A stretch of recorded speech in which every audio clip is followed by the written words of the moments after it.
नमस्कार दोस्तों, आपका स्वागत है एक बार फिर से मेरे इस YouTube channel English with Ashok Jangid sir में।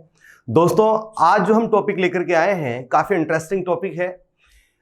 यह टॉपिक जो है एक बड़े टॉपिक जिसको अपन ट्रांसफॉर्मेशन नाम से जानते हैं।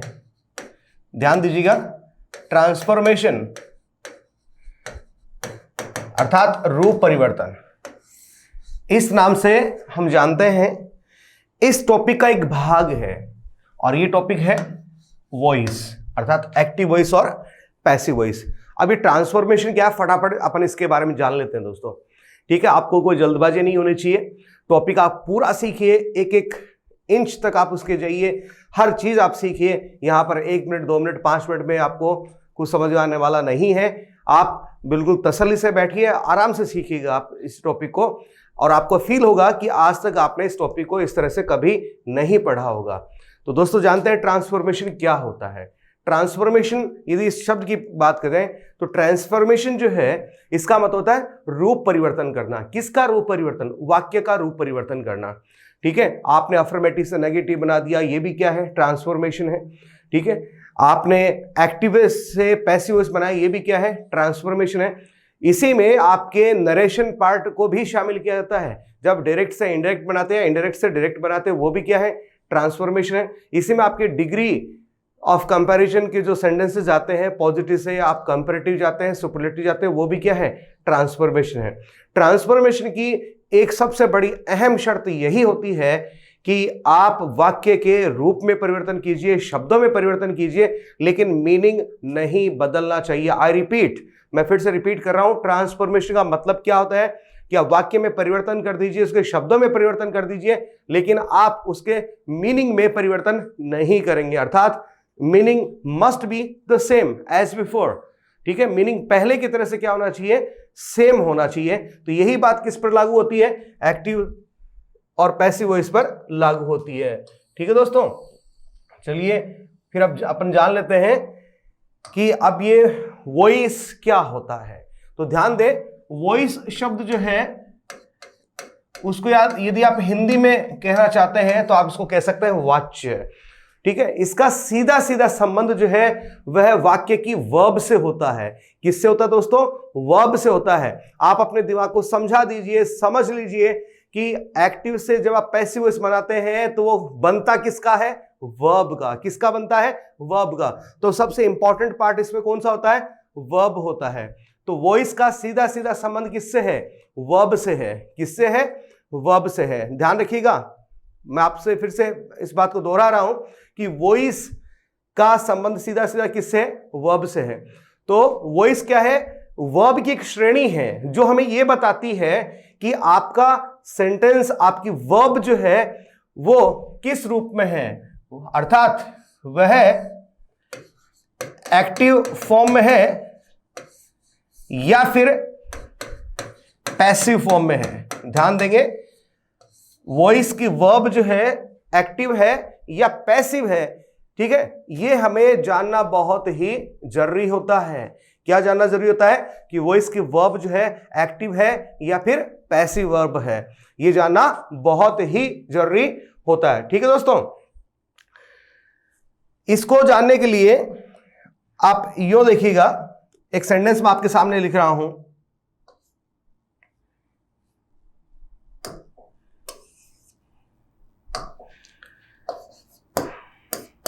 A dog bit a boy. A dog bit a boy. कि कुत्ते ने क्या कर लिया? किसी लड़के को काट लिया। ओके, जरा इस सेंटेंस में देखिएगा। यहां पर इस सेंटेंस में a dog क्या है? ठीक है, तो आप कहेंगे सर सब्जेक्ट है। तो चलिए अपन थोड़ा अलग तरह से इसको देखते हैं। यहां पर बिट क्या है और अ बॉय क्या है, इसको देखिएगा। किसी कार्य को करने वाला व्यक्ति जो होता है उसको अपन क्या कह सकते हैं? डूअर कह सकते हैं। क्या कह सकते हैं जी? डूअर कह सकते हैं, एक्टर कह सकते हैं। और यहां की वर्ब जो है उसको अपन क्या कह सकते हैं? एक्शन कह सकते हैं, क्रिया, एक्शन कह सकते हैं। और अ बॉय यहां इस वर्ब से प्रभावित होने वाला तत्व है, इसलिए हम इसे क्या कह सकते हैं, अफेक्टेंट कह सकते हैं। ध्यान देंगे, क्या कह सकते हैं जी, अफेक्टेंट कह सकते हैं। अब इस वाक्य पे आप एक बार फिर से वापस आइए, ठीक है। यहां पर ये देखिए, ये बिट अर्थात काटना, इस कार्य को किसके द्वारा किया जा रहा है, ये कार्य कौन कर रहा है, तो आपको पता चलेगा कि ये बिट का अर्थात काटने का कार्य जो है वो कौन कर रहा है, अ डॉग कर रहा है। अर्थात इस क्रिया का कर्ता कौन है, इस क्रिया को करने वाला कौन है, इसका डूअर कौन है, इसका एक्टर कौन है, तो आप जवाब देंगे कि इसका एक्टर या डूअर जो है अ डॉग है। ध्यान दीजिएगा इस बात की तरफ जो मैं आपको समझाने की कोशिश कर रहा हूं। अब इस वर्ब से प्रभावित कौन हो रहा है, इस एक्शन से प्रभावित कौन हो रहा है, अफेक्ट, प्रभावित कौन हो रहा है, अफेक्टेंट, प्रभावित होने वाला, ठीक है। तो इस यहां पर इस वाक्य को पढ़ करके फिर पता चलेगा कि यहां पर प्रभावित होने वाला जो है वो कौन है, अ बॉय है। कौन है, अ बॉय है। अब मैं अपनी बात पर आता हूं कि किसी वाक्य में यदि किसी एक्शन को करने वाला डूअर उस एक्शन से पहले है, कहां है, एक्शन से पहले, किस स्थान पर है, वाक्य के सब्जेक्ट वाले स्थान पर है। कहां पर है, वाक्य के सब्जेक्ट वाले स्थान पर है, तो इसका मतलब आपकी वर्ब जो है एक्टिव वर्ब है, आपका सेंटेंस जो है वो किसका है, एक्टिव वॉइस का है। किसका है, एक्टिव वॉइस का सेंटेंस है आपका। ध्यान दीजिएगा, ठीक है दोस्तों। अब थोड़ा सा आगे बढ़ते हैं अपन।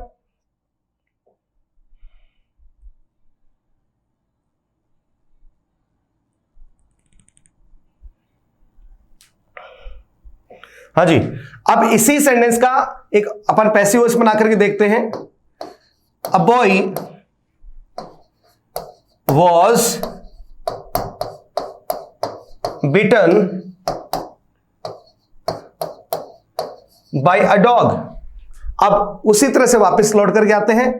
यहां पर इस वाक्य में अ बॉय क्या है, वॉज बिटन क्या है, और बाय अ डॉग ये क्या है, गौर कीजिएगा इस बात पे, ठीक है। इस बात पे आप गौर कीजिएगा। यहां पर वॉज बिटन अभी भी क्या है, एक्शन है, अर्थात काटा गया, अर्थात काटा गया, ठीक है।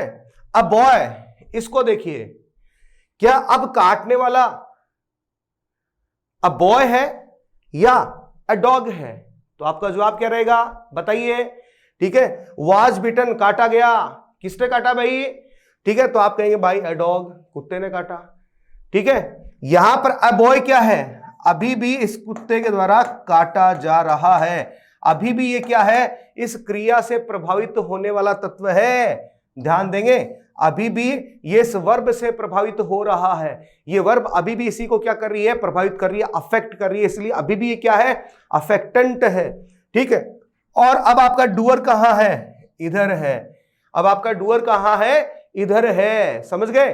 तो अब आप वापस उसी बात पे आइए जो मैं आपको कहने की कोशिश कर रहा था।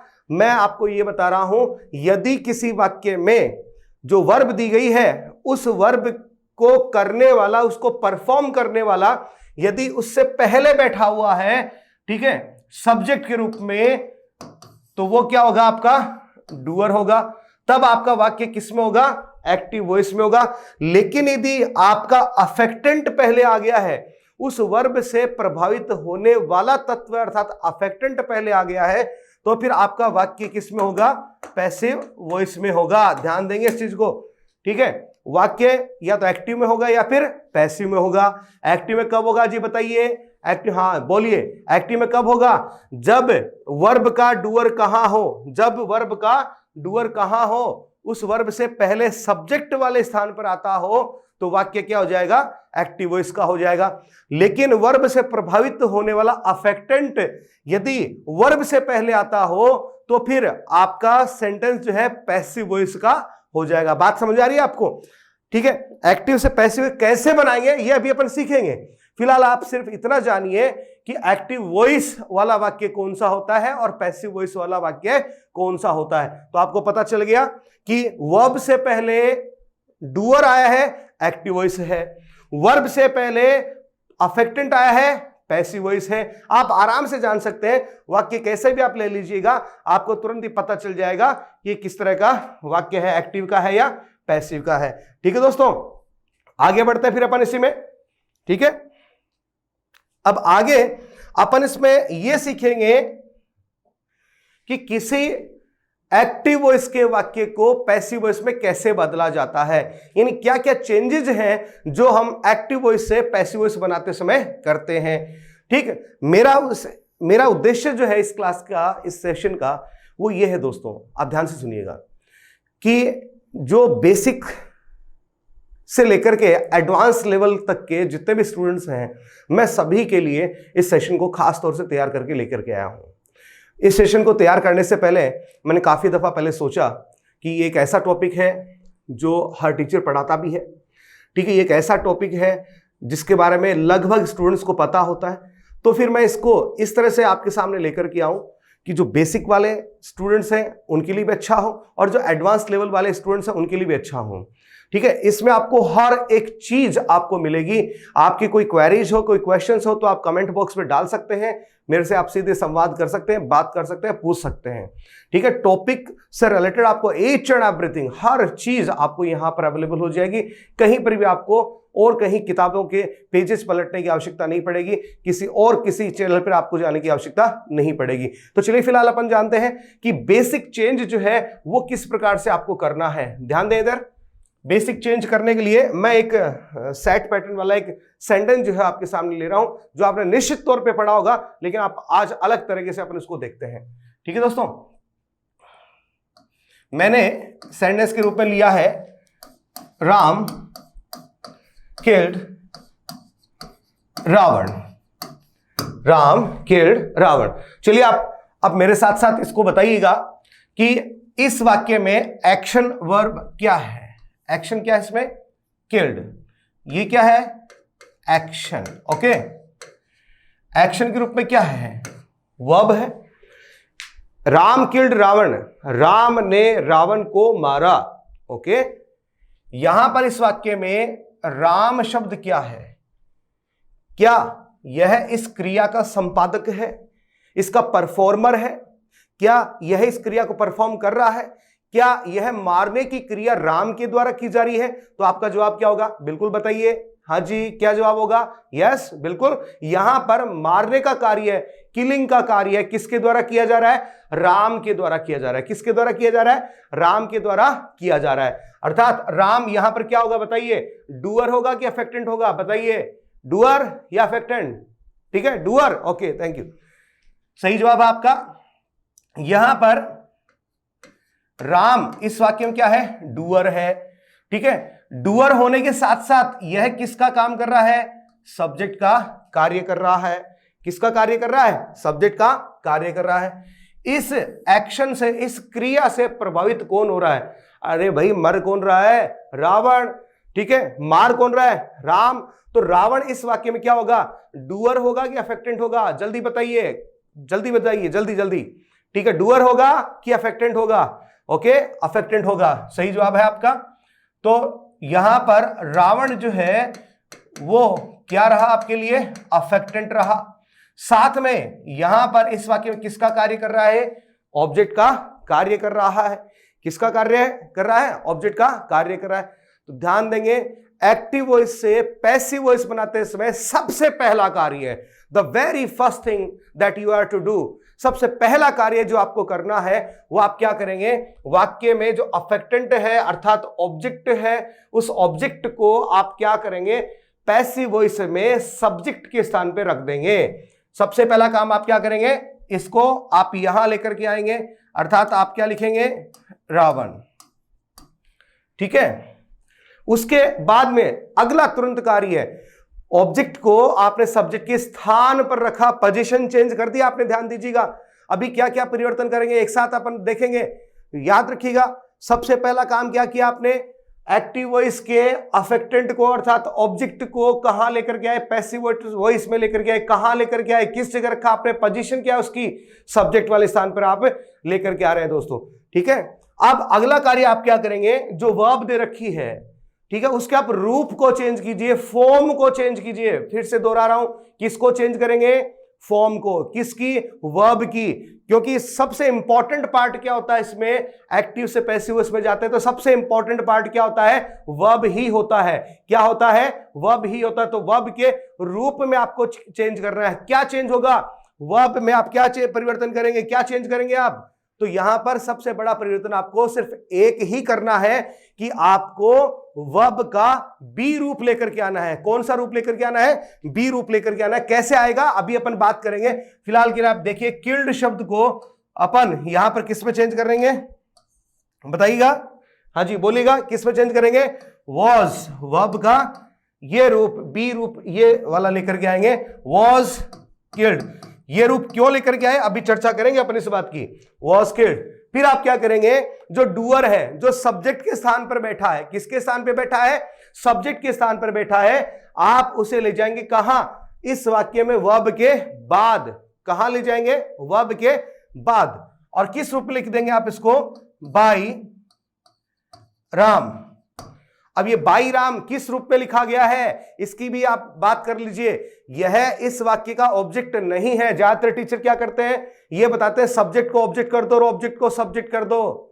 नहीं जी, आपने क्या किया, ऑब्जेक्ट का सब्जेक्ट जरूर किया है, लेकिन ये सब्जेक्ट ऑब्जेक्ट में परिवर्तित नहीं हुआ है। किस में परिवर्तित हुआ है वो आप देखिएगा, ठीक है।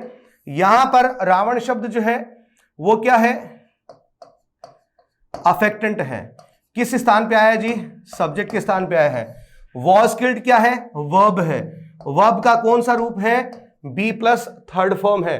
कि पैसिव वॉइस बनाते समय हमेशा ही वर्ब के बी फॉर्म के साथ में थर्ड फॉर्म का इस्तेमाल होगा। पैसिव वॉइस में मैन वर्ब के रूप में हमेशा ही क्या आएगी, थर्ड फॉर्म आएगी।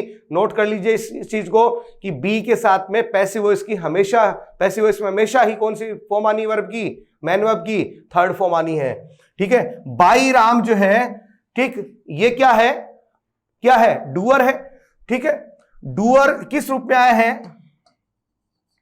प्रीपोजिशन प्लस ऑब्जेक्ट के रूप में, ठीक है दोस्तों। यहां पर यदि आप देखें कि यहां पर बाई राम वाक्य में, क्लॉज में किसका कार्य कर रहा है, सब्जेक्ट का कर रहा है, ऑब्जेक्ट का कर रहा है, तो नहीं, गलत होगा। यहां पर यह सिर्फ एक ही काम कर रहा है, ध्यान देंगे, एडवर्बियल का। किसका काम कर रहा है, एडवर्बियल का काम कर रहा है, ये ऑब्जेक्ट नहीं है। हाँ, आप यूं कह सकते हैं राम ऑब्जेक्ट है, लेकिन किसका, प्रीपोजिशन बाई का। राम ऑब्जेक्ट है किसका, प्रीपोजिशन बाई का, सेंटेंस का नहीं है। तो थोड़ा सा परिवर्तन आ जाता है, ठीक है। यहां पर एक चीज और नोट कर लीजिएगा, ये बाई प्लस ऑब्जेक्ट वाला कंस्ट्रक्शन जो है उसको अपन एजेंसी भी कह सकते हैं, या बाई प्लस एजेंट शब्द भी इसको कहा जाता है, बाई प्लस एजेंट भी इसको कहा जाता है, ध्यान दीजिएगा, ओके। तो यहां पर आपने एक्टिव वॉइस से पैसिव वॉइस बनाते समय क्या किया, एडवांस लेवल वाली जान लीजिए इस चीज को। आपने क्या किया, अफेक्टेंट को, ठीक है, उसका स्थान परिवर्तन कर दिया। अफेक्टेंट ऑब्जेक्ट की जगह था, सब्जेक्ट की जगह ले आए। वर्ब को बी प्लस वर्ब की थर्ड फॉर्म के रूप में कर दिया। डूअर को आपने प्रीपोजिशन प्लस ऑब्जेक्ट अर्थात बाई प्लस एजेंट अर्थात एजेंसी के रूप में चेंज कर दिया। किस स्थान पर ले आए, वाक्य में एडवर्बियल वाले स्थान पर आप इसको ले आए हैं, ठीक है। अब मैं इसको थोड़ा सिंप्लीफाई कर देता हूं, इस चीज को अपन आसान तरीके से अपन इसको समझ सकते हैं। देखिएगा, थोड़ा इसको हटाना पड़ेगा, थोड़ा सा और आसान अपन इसको बनाते हैं।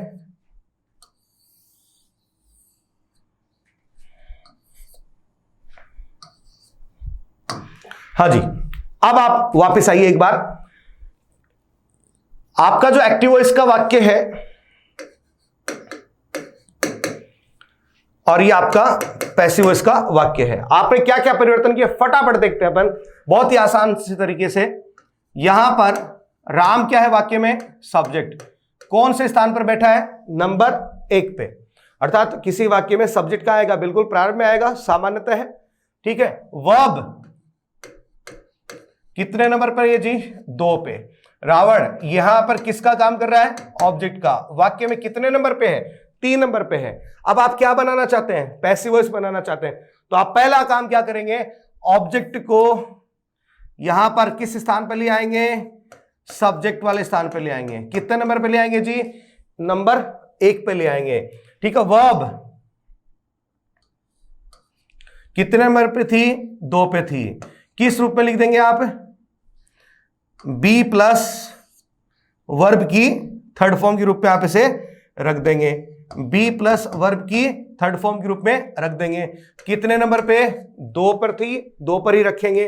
फिर आप क्या करेंगे? सब्जेक्ट को कहां ले आएंगे? इधर ले आएंगे। सब्जेक्ट को इधर ले आएंगे। सब्जेक्ट कितने नंबर पे था? 1 पे। कितने नंबर पे ले आए? 3 पे। किस रूप में ले आए? प्रीपोजिशन प्लस ऑब्जेक्ट के रूप में ले आए। कितने नंबर पे ले आए? 3 नंबर पे आप इसको ले आते हैं। ठीक है, अब कुछ बातों की जानकारी आप मुझे दीजिएगा अब कि एक्टिव वॉइस से पैसिव वॉइस बनाते समय आपने क्या क्या किया। ठीक है, आपने इनका स्थान परिवर्तन किया एलिमेंट्स का, तो उसको अपन यहां देख लेते हैं एक बार। ठीक, एक्टिव वॉइस से पैसिव वॉइस बनाते समय सबसे पहला काम आपने क्या किया? एक्टिव वॉइस का ऑब्जेक्ट, हाँ जी बोलिए, ऑब्जेक्ट कितने नंबर पे? बोलिए, ऑब्जेक्ट कितने नंबर पे?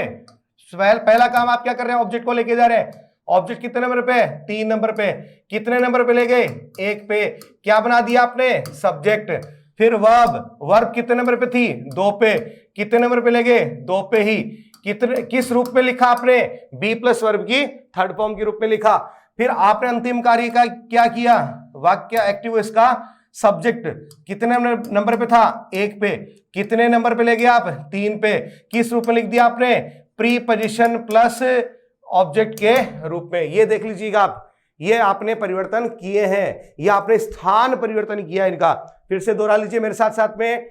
एक्टिव वॉइस का सबसे पहला परिवर्तन आपने किस में किया? ऑब्जेक्ट में। कितने नंबर पे था? ठीक है, 3 नंबर पे था। कहां ले गए? पैसिव वॉइस में 1 नंबर पे। अर्थात किस रूप में लिख दिया आपने? क्या कहना चाह रहे हैं? 1 नंबर का मतलब क्या है? कि सब्जेक्ट वाले स्थान पर। ठीक है, वर्ब कितने नंबर पे थी? 2 नंबर पे। ठीक है, कहां रखा पैसिव वॉइस में? आपने 2 नंबर पर ही रखा, लेकिन किस रूप में रखा आपने? जवाब दीजिए, फटाफट जवाब दीजिए। किस रूप में रखा आपने? बी प्लस वर्ब की थर्ड फॉर्म के रूप में। सबसे अंतिम कार्य आपने क्या किया? एक्टिव वॉइस का सब्जेक्ट जो कितने नंबर पे था? 1 नंबर पे था। कहां लेकर गए आप इसे? पैसिव वॉइस में। किस स्थान पे लेके गए? तीसरे स्थान पे, अर्थात वर्ब के बाद, बी प्लस वर्ब की थर्ड फॉर्म के बाद। किस रूप में लिखा आपने इसको? प्रीपोजिशन के बाद में ऑब्जेक्ट लगा करके आपने इसको लिखा। ध्यान देंगे, एक्टिव वॉइस का सब्जेक्ट यदि पैसिव वॉइस में वर्ब के बाद जाता है तो ऐसे अकेला कभी नहीं जाएगा, अपने से पहले हमेशा ही प्रीपोजिशन लेगा। वह प्रीपोजिशन प्राय तो क्या होती है? बाई होती है। प्राय क्या होती है? बाई होती है। लेकिन बाई के अलावा और क्या हो सकती है? कुछ और भी हो सकती है क्या? बिल्कुल हो सकती है। टू हो सकता है, इन हो सकता है, एट हो सकता है, विद हो सकता है। कब कब हो सकता है वो अपन आगे चर्चा करने वाले हैं। ठीक है दोस्तों, तो आपने यहां पर क्या सीखा कि एक्टिव वॉइस से पैसिव वॉइस कैसे बनाते हैं। इसमें 3 इंपॉर्टेंट एलिमेंट्स हैं। ठीक है, कौन कौन से हैं? सब्जेक्ट है, वर्ब है और ऑब्जेक्ट है। एक्टिव वॉइस के सब्जेक्ट को आप कहां लेकर के जाते हैं? पैसिव वॉइस में प्रीपोजिशन प्लस ऑब्जेक्ट वाले स्थान पे। सबसे पहला कार्य आप क्या करते हैं? एक्टिव वॉइस के ऑब्जेक्ट को क्या बनाते हैं? सब्जेक्ट। ठीक है, ऑब्जेक्ट को क्या बनाते हैं? सब्जेक्ट। दूसरा कार्य क्या करते हैं? वर्ब को किस रूप में चेंज करते हैं? बी प्लस वर्ब की थर्ड फॉर्म में। और तीसरा कार्य आप क्या करते हैं? एक्टिव वॉइस के सब्जेक्ट को प्रीपोजिशन प्लस ऑब्जेक्ट के रूप में लिख देते हैं। तो दोस्तों समझ में आया आपको? ठीक है, इससे जुड़ी हुई कोई भी बात हो, कोई भी सवाल हो, आप अभी पूछ सकते हैं, आगे भी पूछ सकते हैं। ठीक है, आगे बढ़े। आगे बढ़ने से पहले आपको कुछ चीजें और जानने ली चाहिए। आगे बढ़ने से पहले 2-4 चीजें आप जरूर जानिए। ठीक, कि जब आप एक्टिव वॉइस से पैसिव वॉइस बनाते हैं, क्या बनाते हैं? एक्टिव वॉइस से पैसिव वॉइस बनाते हैं, तो क्या क्या परिवर्तन जो है आ सकते हैं। यहां पर मैं फिलहाल अभी एडवांस लेवल वाले स्टूडेंट से बात कर रहा हूं, जो टीचर्स भर्ती की तैयारी कर रहे हो उनसे बात कर रहा हूं। उनके लिए एक इंपॉर्टेंट सवाल यहां पर आने वाला है, पहले भी आकर के गया है। पहले इंपॉर्टेंट सवाल यह था कि एक्टिव वॉइस का सब्जेक्ट पैसिव वॉइस में जाकर के क्या बन जाता है? सब्जेक्ट ऑब्जेक्ट नहीं बनता है, बल्कि एडवर्बियल बनता है। यह आपके लिए एक अच्छा सवाल था। अब आपसे मैं एक बार फिर से बात कर रहा हूं, तो ध्यान दीजिएगा। मैं यह पूछना चाह रहा हूं आपसे कि जब आप वॉइस में परिवर्तन करते हैं, अर्थात एक्टिव से पैसिव वॉइस बनाते हैं, ठीक है, तो किस प्रकार के चेंजेस आते हैं। ध्यान दें, बहुत अच्छे से ध्यान दें, वो चेंजेस कौन कौन से होते हैं।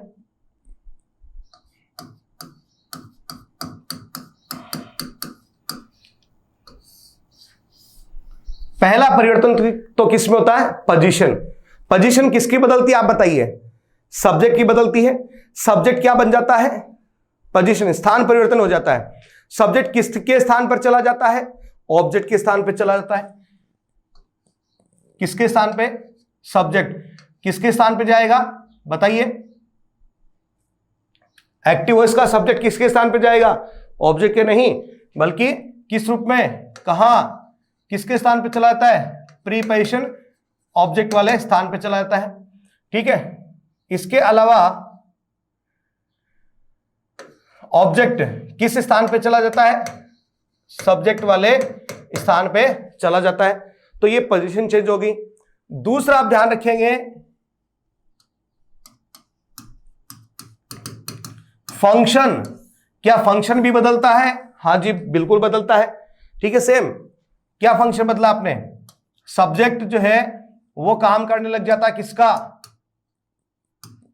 एडवर्बियल का। एक्टिव वॉइस का सब्जेक्ट जो है पैसिव वॉइस में जाकर के किसका काम करेगा? एडवर्बियल का काम करेगा। ठीक है।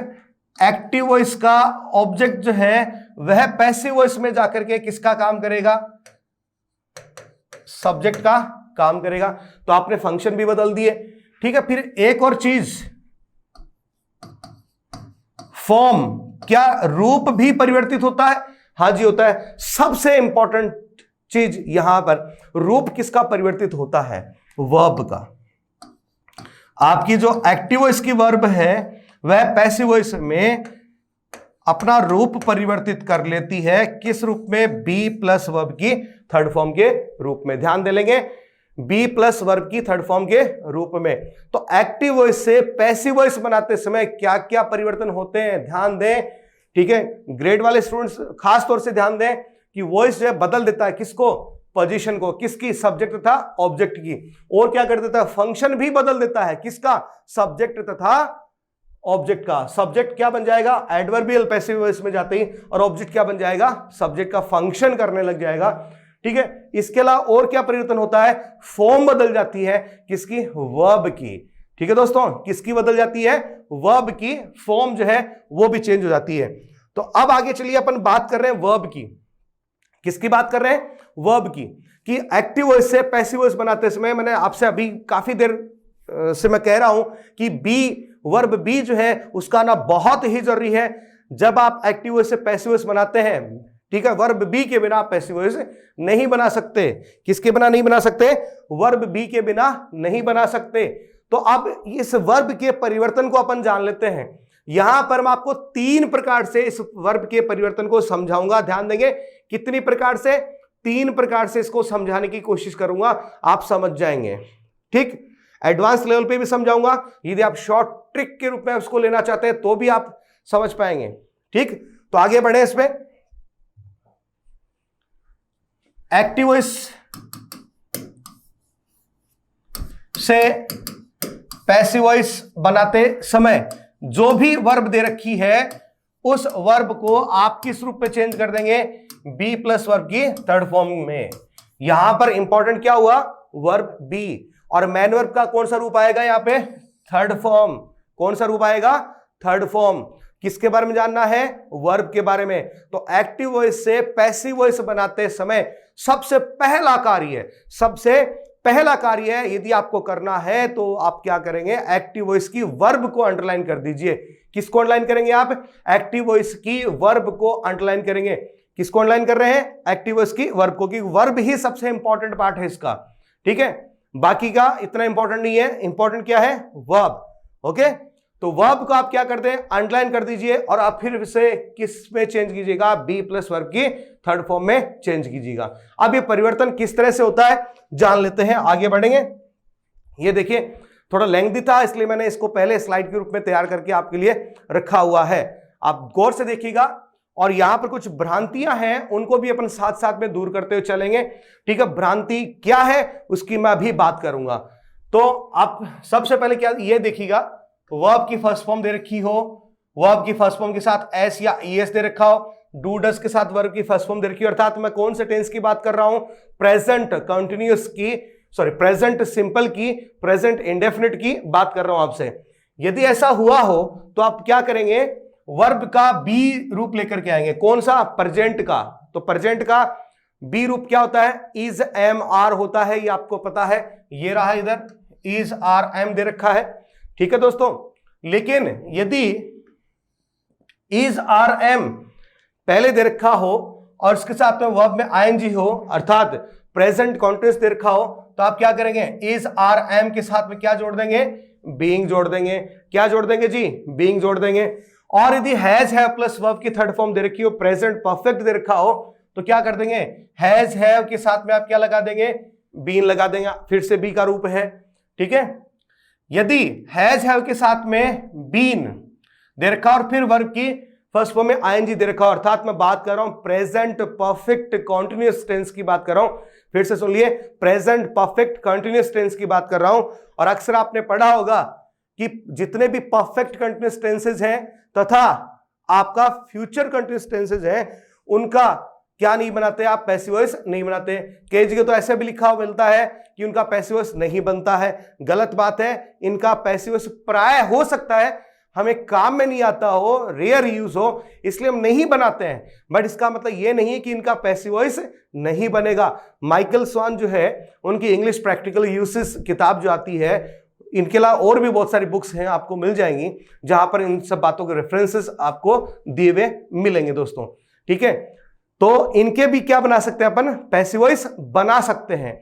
कैसे बना सकते हैं, देखिएगा, यदि हैज हैव के साथ में बीन प्लस वर्ब की फर्स्ट फॉर्म और आईएनजी, अर्थात प्रेजेंट परफेक्ट कंटीन्यूअस, तो आप क्या करें, बीन के बाद में आप क्या जोड़ देंगे, बीइंग जोड़ देंगे। इसका मतलब क्या हुआ, आपने बी का प्रयोग कितनी बार किया, 2 बार। क्या पहले नहीं कर रहे थे, कर रहे थे, पता कर लीजिए। देखिए इधर आपको पता चलेगा कि पहले भी आप पैसिव वॉइस में 2 बार भी बी का प्रयोग कर रहे थे। चलिए प्रेजेंट कंटीन्यूअस की तरफ एक बार झांक के देखिएगा आप। प्रेजेंट कंटीन्यूअस में आपने क्या परिवर्तन किया, इज एम आर पहले से बी का रूप है कि नहीं है, बोलिए हाँ कि ना, जवाब दीजिए, कमेंट बॉक्स में लिखिए हाँ कि ना, है ना। इज एम आर किसका रूप है, बी का। साथ में आपने क्या ऐड किया, बीइंग ऐड किया, यानी बी का कितनी बार प्रयोग किया आपने, 2 बार प्रयोग किया, ठीक है। कॉन्सेप्ट क्लियर कर रहा हूं, आपको रटवा नहीं रहा हूं, कॉन्सेप्ट आपकी क्लियर कर रहा हूं, बिल्कुल आप आराम से समझिए, कोई सवाल हो पूछिए, ठीक है। तो बी का 2 बार आपने प्रयोग किया है पैसिव वॉइस बनाने के लिए।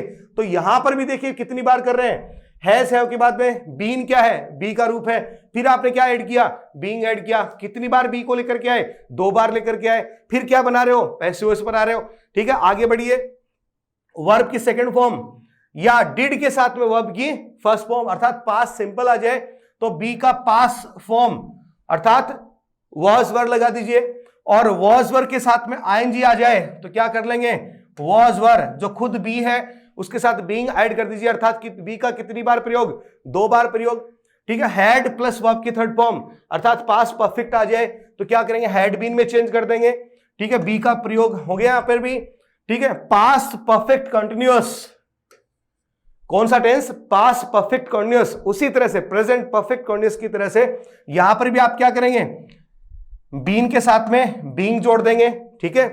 फिर विल शैल के साथ में वर्ब की फर्स्ट फॉर्म अर्थात फ्यूचर सिंपल आ जाए तो इसके लिए आप क्या करेंगे, बी का रूप लेके आ जाएंगे, ठीक।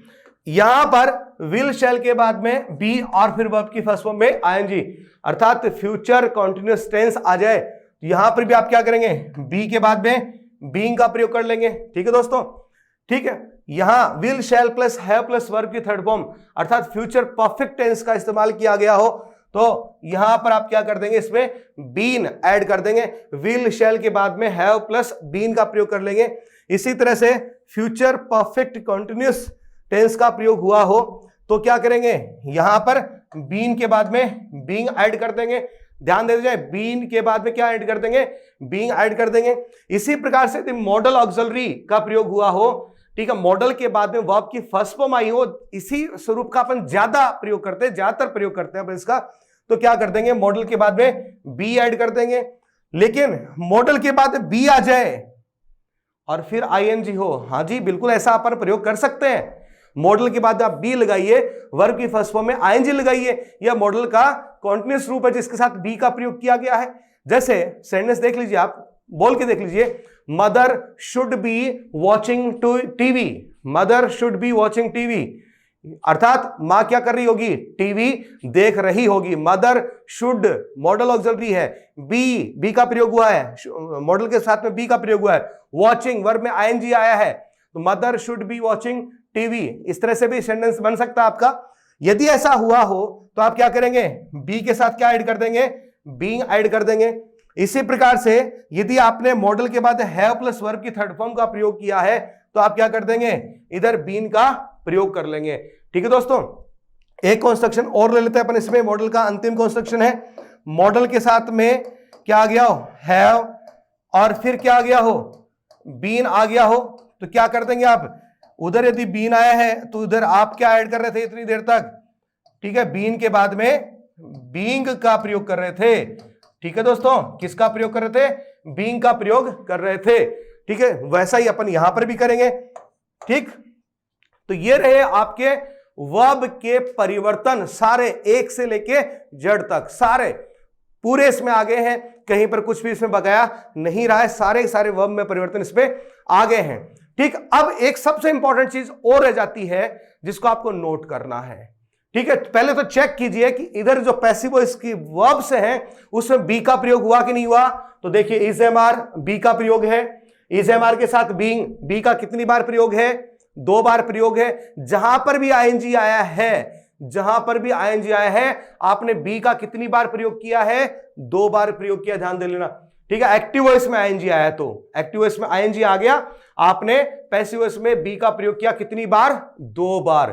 ठीक है, देखिए यहां पर बी का प्रयोग हुआ है, बीन प्लस बीइंग 2 बार प्रयोग हुआ है। वॉज वर बी का प्रयोग है, वॉज वर के साथ बीइंग 2 बार बी का प्रयोग है, बीन 1 बार है। इसी तरह से आप देखते जाएंगे, यहां पर बी का प्रयोग, वर्ब बी का प्रयोग हुआ है। ठीक है, पैसिव वॉइस में यहां पर आपको बी का प्रयोग करना ही पड़ेगा।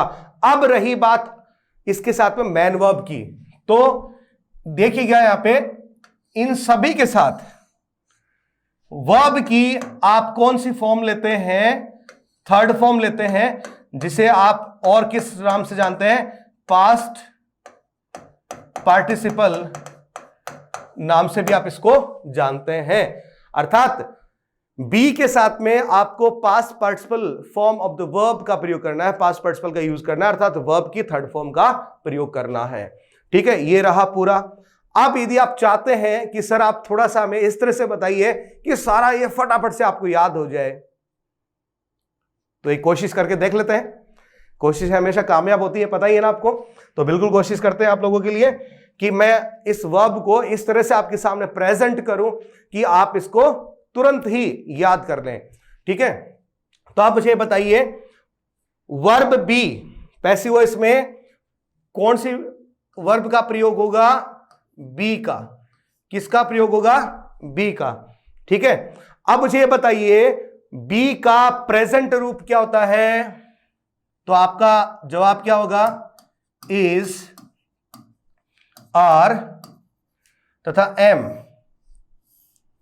इज, आर तथा एम, ये क्या है, वर्ब का कौन सा रूप है जी, वर्ब की फर्स्ट फॉर्म है। ठीक है, बी का फर्स्ट फॉर्म है, अर्थात प्रेजेंट रूप है। ओके, ठीक, वर्ब बी का सेकंड फॉर्म क्या होता है वो बताइएगा। तो निश्चित रूप से आपका जवाब क्या होना चाहिए, वॉज तथा वर, बिल्कुल करेक्ट है। फिर मैं आपसे पूछूं कि इसका थर्ड फॉर्म बताइए, क्या बताइए, इसका थर्ड फॉर्म बताइए। तो फिर आपका जवाब क्या होना चाहिए कि वर्ब बी का थर्ड फॉर्म क्या होता है, बीन होता है। क्या होता जी, बीन होता है। ठीक है, फिर वर्ब बी का मुझे आप आईएनजी रूप बताइए, कौन सा रूप बताएंगे, आईएनजी रूप बताइए। तो अब आपका निश्चित रूप से जवाब क्या होना चाहिए, बीइंग। अब जो मैं आपको समझाने की कोशिश कर रहा हूं, अच्छे से समझिएगा, कभी भी आप वर्ब के प्रयोग में चूक नहीं करेंगे। यहां पर जो बच्चे डिफेंस की तैयारी कर रहे हैं, मैं सीधे सीधे तौर पे उनसे बात कर रहा हूं, और इसी तरह के एग्जाम्स की तैयारी कर रहे हैं, ठीक है, ग्रेजुएशन लेवल के एग्जाम्स की तैयारी कर रहे हैं, ठीक है, उन बच्चों से ही मैं बात कर रहा हूं कि इस कॉन्सेप्ट का आप बिल्कुल समझ लीजिएगा। कभी आप जिंदगी में नहीं भूलेंगे कि वर्ब का इस प्रकार से परिवर्तन आपने सीखा है, आप कभी भूल नहीं पाएंगे। देखिएगा, वर्ब की फर्स्ट फॉर्म, अब आप मुझे बताइए वर्ब की फर्स्ट फॉर्म या प्रेजेंट फॉर्म कौन सी होती है, ठीक है, ये रहा आपका बी का रूप, ये रहा इस आर तथा एम रहा।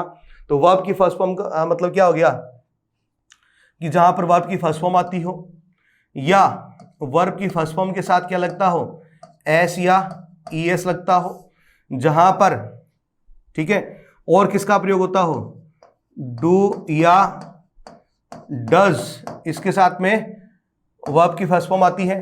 तो प्राय क्या होता है, वर्ब की फर्स्ट फॉर्म जो है, ठीक है, इनका प्रयोग जो है किसी पॉजिटिव वाक्य में होता है।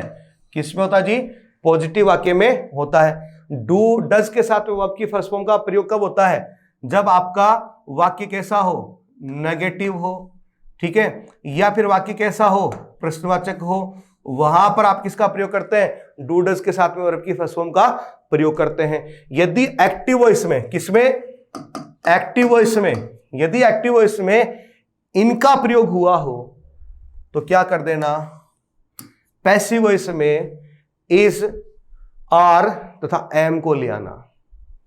समझ गए, आगे बढ़े। इसी प्रकार से वर्ब की सेकंड फॉर्म या फिर डिड के साथ में वर्ब की फर्स्ट फॉर्म आई हो, डिड का प्रयोग हुआ हो, ठीक है, वर्ब की सेकंड फॉर्म का प्रयोग कहां होगा, पॉजिटिव में, पॉजिटिव सेंटेंस में, अफर्मेटिव सेंटेंसेस में, ठीक है। डिड का प्रयोग कहां करेंगे आप, नेगेटिव या फिर इंटरोगेटिव सेंटेंसेस में, ठीक है। यदि इनका प्रयोग हुआ हो तो आप क्या कर लेना, पैसिव वॉइस में वॉज तथा वर का प्रयोग कर लेना। बेटा सारी कॉन्सेप्ट इसी के भीतर छिपी पड़ी है कि वर्ब बी का ये कौन सा रूप है, फर्स्ट फॉर्म है, तो जहां पर फर्स्ट फॉर्म दिखती हो तो वर्ब बी का ये रूप ले आना, सेकंड फॉर्म दिखती हो वाज वर्ब ले आना, ठीक है। वर्ब की थर्ड फॉर्म दिखती हो तो थर्ड फॉर्म का प्रयोग एक्टिव वॉइस में कहां हो सकता है, देख लो कहां हो सकता है, परफेक्टिव एस्पेक्ट में हो सकता है, जहां पर आपकी वर्ब जो है कैसी हो, परफेक्ट टेंस में हो, तो आप क्या कर लेंगे, उसमें बीन जोड़ देंगे, ठीक है।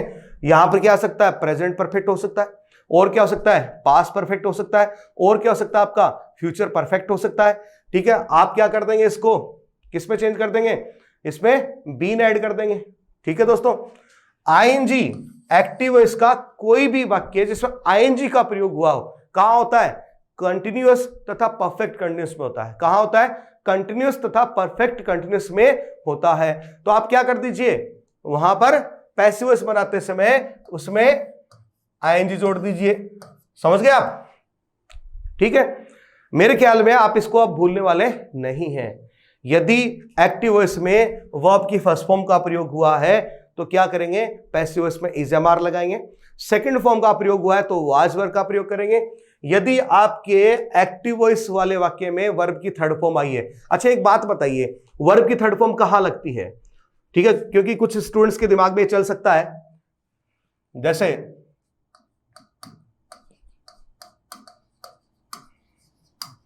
I attended the meeting, इसमें अटेंडेड क्या है, वर्ब की सेकंड फॉर्म या थर्ड फॉर्म। तो कई स्टूडेंट के दिमाग में चल रहा होगा सर ये सेकंड भी है और थर्ड भी है, बिल्कुल सही बात है, लेकिन ध्यान रखेंगे कि कभी भी वर्ब की थर्ड फॉर्म जो है हेल्पिंग वर्ब के बिना नहीं आती है। किसके बिना नहीं आती है, हेल्पिंग वर्ब के बिना नहीं आती है। यहां पर अटेंडेड जो है हेल्पिंग वर्ब हैव के साथ आया है, और वर्ब की सेकंड फॉर्म जो है कभी भी हेल्पिंग वर्ब के साथ नहीं आती है। जो ईडी रूप होता है वर्ब का उसकी अपन बात कर रहे हैं, जहां पर आप कंफ्यूज हो सकते हैं, ठीक है। तो मैं क्या कर रहा था आपको, यदि वर्ब की थर्ड फॉर्म दिखाई दी हो किसमें चेंज कर देना, बीन इसमें लगा देना, ठीक। आईएनजी यदि दे रखा हो तो पैसिव वॉइस में किसका इस्तेमाल कर लेना, बीइंग का इस्तेमाल कर लेना। समझ आ गई दोस्तों आपको बात? ये था आपका वर्ब में परिवर्तन। ठीक है दोस्तों, आगे बढ़े इसमें जी। एक बार वापस इसको थोड़ा सा रिवाइज करेंगे। ये देख लीजिए, आप वापस देख सकते हैं।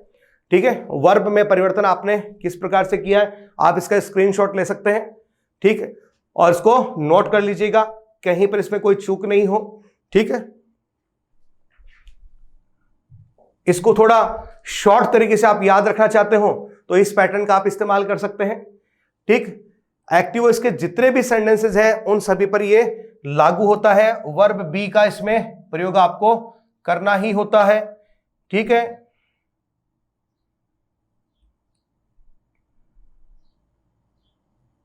हाँ जी, वर्ब बी का आपको इसमें प्रयोग करना ही होता है। इनके अलावा कुछ ऐसे सेंटेंसेस होते हैं जहां पर आप बी के इस सिंपल रूप का इस्तेमाल करते हैं। इस सिंपल रूप का आप क्या करते हैं, इस्तेमाल करते हैं। कहां कहां कर सकते हैं देख लीजिए। इनके अलावा आप देख लीजिए, ठीक है, टेंसेस की जो वाक्य हैं उनके अलावा आप देख लीजिए, यदि वाक्य में किसका प्रयोग किया गया हो, is, am, are, was, were plus two plus verb की फर्स्ट फॉर्म, यहां पर भी आप क्या करेंगे, बी का प्रयोग करेंगे। इसके अलावा हैज, हैव, इनके बाद या had plus two plus verb की फर्स्ट फॉर्म, यहां पर आप इसका यूज करेंगे। इनके अलावा जो आपके इंपेरेटिव सेंटेंसेस हैं जो वर्ब की फर्स्ट फॉर्म से स्टार्ट होते हैं, नेगेटिव हो तो डोंट से स्टार्ट होते हैं। ठीक है, कुछ इंपेरेटिव जो है लेट से भी स्टार्ट होते हैं, यहां पर भी आप किसका प्रयोग करेंगे, इसी पैटर्न का यूज करेंगे। इट, इज या was plus time plus two plus verb की फर्स्ट फॉर्म, इन सेंटेंसेस में भी आप क्या करेंगे, इन्हीं का अर्थात वर्ब बी का प्रयोग करेंगे। अर्थात जितने भी पैसिव वॉइसेस हैं सभी में आप क्या करने वाले हैं, वर्ब बी का प्रयोग करने वाले हैं। ठीक है दोस्तों, तो उम्मीद करता हूं कि आज का ये सेशन जो है आपको समझ में आया होगा। ठीक है, एक्सरसाइज जो है पार्ट सेकंड से अपन स्टार्ट करेंगे। ठीक है, आप इसको अच्छे से रिवाइज कर लीजिए। आज जो अपन पढ़ा है उसमें क्या क्या चीजें आपके सामने आई हैं, ठीक है, वो सब आप नोट कर लीजिएगा। आपकी कोई क्वेरीज हो, कोई क्वेश्चन हो, आप मेरे से सीधे पूछ सकते हैं। कमेंट बॉक्स में जाइए, अपने सवाल को दर्ज कीजिए। ठीक है, आप वहां पर अपना सवाल छोड़ दीजिए, आपको पूरा वहां पर आपको एक्सप्लेनेशन के साथ में जवाब मिलेगा।